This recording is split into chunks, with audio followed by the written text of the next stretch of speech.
নীল দরজা, লিখেছেন অনিন্দিতা বসু। দক্ষিণ কলকাতার এক পুরনো অলিগলির মাঝে, যেখানে পুরনো জালনাগুলোয় বৃষ্টির জল ফোটায় ফোটায় গল্প বলে, আর মরচে ধরা বারান্দা থেকে ঝরে পড়ে কালের ধুলো, সেইখানে এক ভাঙাচোরা পৈতৃক ফ্ল্যাটে একা থাকত অর্জুন বসু। একসময় বাংলা সাহিত্যের পপুলার লেখক হিসেবে যাকে নিয়ে অনেক আশা ছিল, সেই অর্জুন গত কয়েক বছর ধরে একটা শব্দও প্রকাশ করেনি।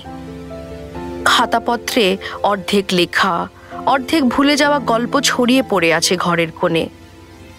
রাত দিন গড়িয়ে যায়, আর দিন গিয়ে মিশে যায় এক বিষণ্ণ নীরবতায়। ছোট্ট এক ঘরে অর্জুন বসে থাকে খালি কাগজের দিকে চেয়ে। শহর তার চারপাশে চলে, ট্রামের ঘণ্টা, ফেরিওয়ালার হাঁক, বাসের শব্দে জেগে থাকে রাস্তাঘাট। কিন্তু অর্জুন চুপ, থেমে গেছে। তার তৃতীয় উপন্যাসটি যখন কোনো কথা না বলেই হারিয়ে গেল পাঠকদের ভিড়ে, তখন থেকেই কলম শুকিয়ে গেছে তার।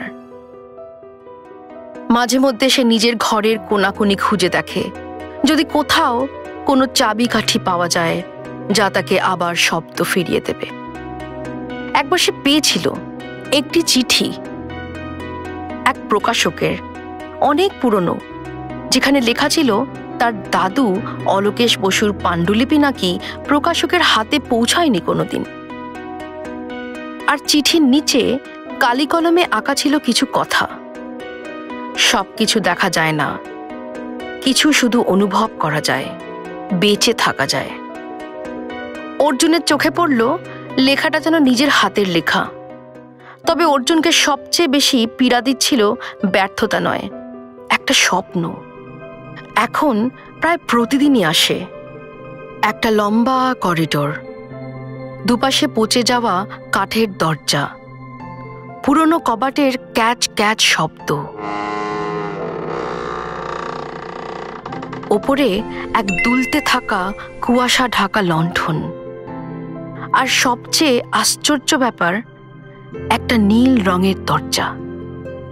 দরজার ওপারে ছিল একটা খালি খাতা, একটা মৃদু ফিসফিস শব্দ, যা সে কখনো ধরতে পারে না। আর তখনই, ঠিক তখনই তার ঘুমটা ভেঙে যায়, ভেজা ঘাম আর হুড়মুড় করে ওঠা হৃদস্পন্দন নিয়ে। আর রোজই ঘুমটা যখন ভাঙে, সে দেখতে পায় সেই বুড়ো মানুষটাকে। প্রতিদিন ভোর 5:30 ঠিক একই সময়ে সেই মানুষটা হেঁটে যায় তার জানালার সামনে দিয়ে। লম্বা সরু কাঠামো, চোখে মুখে এক অদ্ভুত শান্তি তার। 90 ছুঁই ছুঁই বয়স হবে, ধবধবে ধুতি পাঞ্জাবি, মুখে একটা হালকা হাসি, যেন পৃথিবীর ভুলে যাওয়া কোনো গোপন সত্য তার জানা আছে।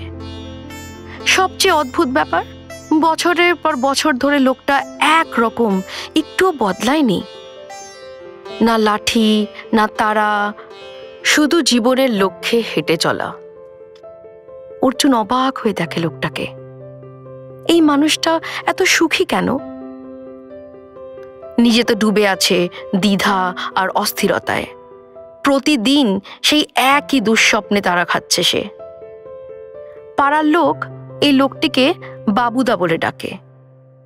কেউ জানে না কোথায় থাকে, পরিবার নেই, ইতিহাস নেই। একদিন ভোরবেলা স্বপ্নের ভার আর রহস্যের টানে অর্জুন ছুটে যায় সেই মানুষটার পিছনে।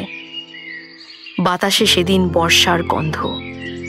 দাদু, ও দাদু, দয়া করে একটু দাঁড়ান না। বুড়ো মানুষটা ধীরে ধীরে ফিরে তাকালেন। চোখ দুটি স্বচ্ছ, যেন আলো ছড়ায়। আমি আপনাকে প্রতিদিন দেখি। আমার মনে হয় আপনি আমার বাবা শঙ্কর বসুকে চিনতেন। বৃদ্ধ একটু চমকে গিয়ে বলেন, ও তুমি অলোকেশের নাতি তো? অর্জুন থমকে গেল। আপনি আমার দাদুকে চিনতেন? চিনতাম, আমরা একসাথে জীবন লিখেছি এক সময়। মৃদু হেসে বললেন তিনি। তারা দুজনে হাঁটতে শুরু করলো। তোমার দাদু আর আমরা খোঁজ করতাম। কিসের খোঁজ? তোমার দাদু ছিলেন অসাধারণ, কারণ তিনি এমন কিছু বুঝেছিলেন যা বেশিরভাগ মানুষ বোঝে না এই পৃথিবীতে। তাই সবাই বলে যে উনি লেখা ছেড়ে দিয়েছিলেন। অর্জুনের মনে অনেক প্রশ্ন তার দাদুকে নিয়ে। বৃদ্ধ মাথা নেড়ে বললেন, না না, উনি কেবল স্বীকৃতির প্রয়োজন ফুরিয়ে ফেলেছিলেন। অর্জুন তখন খুলে বলল তার স্বপ্নের কথা। সেই করিডোর, নীল দরজা, খালি পাতা। কিছুক্ষণ শোনার পরে বৃদ্ধ বললেন, স্বপ্ন না, ওটা তোমার ফিরে আসা স্মৃতি। ঠান্ডা একটা কাঁপুনি বয়ে গেল অর্জুনের শরীরে। আমার মনে হয় কেউ বা কিছু আমায় যেন ডাকছে, সে ফিসফিস করল। ঠিক তাই, এখন সময় তোমার উত্তর পাবার। চলো, একটা জায়গা দেখাতে চাই তোমাকে। তারা হাঁটতে শুরু করলো। দাঁড়ালো এক ভাঙা পুরনো বাড়ির সামনে। আগাছায় ঢাকা নিঃসঙ্গ একটা বাড়ি। অর্জুন চমকে উঠল। আরে, এই বাড়িটা, এটা আমি চিনি, মানে আমি স্বপ্নে দেখেছি মনে হয়। শান্তভাবে উনি বললেন, এই বাড়িটা ছিল তোমার দাদুর কাকার। বহু বছর কেউ পা রাখেনি এখানে, কিন্তু তোমার স্বপ্ন এটা তোমাকে এখানেই টেনে আনছে। লোহার গেটটা কেঁদে উঠল খুলতে খুলতে, যেন সে এতদিন ধরে অপেক্ষায় ছিল। ভিতরে ঠিক সেই করিডোর, দরজা, লণ্ঠন, নিঃসঙ্গ নীরবতা। বৃদ্ধ হঠাৎ বললেন, এখান থেকে তোমাকেই একা যেতে হবে। তার গলায় এক অদ্ভুত দূরত্ব। অর্জুন সময় নষ্ট না করে ধীরে ধীরে এগিয়ে গেল। হাত কাঁপে, হৃদয় দৌড়ায়। সে ভাবে, এটা কি সত্যি? ঠিক তার সামনে নীল দরজা। অর্জুন এগিয়ে গেল। আস্তে আস্তে সে খুলল নীল দরজা।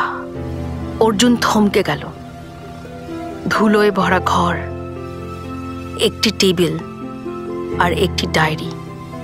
এবার কোনো ফিসফিস নয়, শুধু গা ছমছমে নিস্তব্ধতা। সে দেখেছে সেই ডায়েরি তার স্বপ্নে। অর্জুন এগিয়ে গিয়ে ডায়েরি খুলল। তার প্রথম পৃষ্ঠায় কিছু শব্দ লেখা। যে এই লেখাটা খুঁজে পেয়েছে, আমি তাকে জানাতে চাই যে আমি কখনো লেখা থামাইনি। শুধু বুঝে গিয়েছিলাম আমার শব্দের জায়গা কাগজে নয়, জীবনে। গল্পের আসল স্থান হয়তো সাড়া পাওয়া নয়, বরং শান্তির মধ্যে হারিয়ে যাওয়া। চোখের সামনে নয়, হৃদয়ের গভীরে। স্বাক্ষর অলোকেশ বসু। অর্জুনের গায়ে কাটা দিল। কালি যেন একদম তাজা। সে ঘুরে তাকালো। ঘরটা যেন অন্ধকার হয়ে গেছে। দরজা যেন অনেক দূরে। এক মুহূর্তের জন্য যেন মনে হলো বাড়িটা বুঝি তাকে ডাকছে, কে যেন তাকে দেখছে। তারপর উষ্ণতা, কাঁধে এক হাত, পিছনে দাঁড়িয়ে বৃদ্ধ, মুখে প্রশান্ত হাসি। অর্জুন, তুমি কোনোদিন হারাওনি। তুমি শুধু জানতেই পারোনি কি খুঁজছিলে তুমি। অর্জুন তাকালো তার চোখে। গভীর, স্পষ্ট, নিঃশব্দে চেতনার জানালা খুলে দেয় তার চোখ।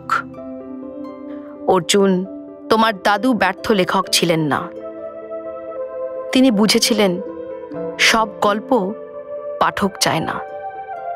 কিছু গল্প শুধু বেঁচে থাকার জন্যই হয়। অর্জুন যেন কি একটা বুঝতে পারল। সে চুপ করে কিছুক্ষণ সেই বৃদ্ধর দিকে তাকিয়ে থাকল। তারপর তারা সেই বাড়ি থেকে বেরিয়ে পড়ল। বাইরে তখন সূর্য উঠছে, কুয়াশা ধীরে ধীরে হালকা হয়ে আসছে। সেদিন রাতে বহু বছর পর অর্জুন গভীর ঘুমে ঘুমালো। কোনো স্বপ্ন এলো না। পরদিন সকালে 5:30টায় সে দাঁড়ালো নিজের গেটের সামনে গিয়ে। অনেকক্ষণ দাঁড়ালো। এত দেরি তো সে করে না। কোথায় গেল সেই বৃদ্ধ? 6:15 প্রায়। বৃদ্ধ এলেন, কিন্তু আজ কিছু বদলেছে। অর্জুন তার পাশে হাঁটল। কোনো কথা নয়, শুধু পায়ের আওয়াজ আর ভোরের পাখির গান। তাদের সে নিঃশব্দ হাঁটার মধ্যে অর্জুন বুঝল, জীবনকে লেখা যায় না, জীবনকে বাঁচতে হয়। অন্যদের জন্য নয়, নিজের জন্য। তারা হাঁটছিল, শহর আস্তে আস্তে জাগছিল। অর্জুনের মধ্যে ভয়ের কোনো চিহ্ন ছিল না, আর ছিল পূর্ণতা। হাত বাড়িয়ে দিল বৃদ্ধ। অর্জুন শক্ত করে ধরল, গর্বিত নাতির মতো। দুজনের চোখে চোখ পড়ল, আর এক অলিখিত সত্যের হাসি খেলে গেল ঠোঁটে। আর অর্জুনের ভেতরে শব্দেরা আবার জেগে উঠতে শুরু করলো।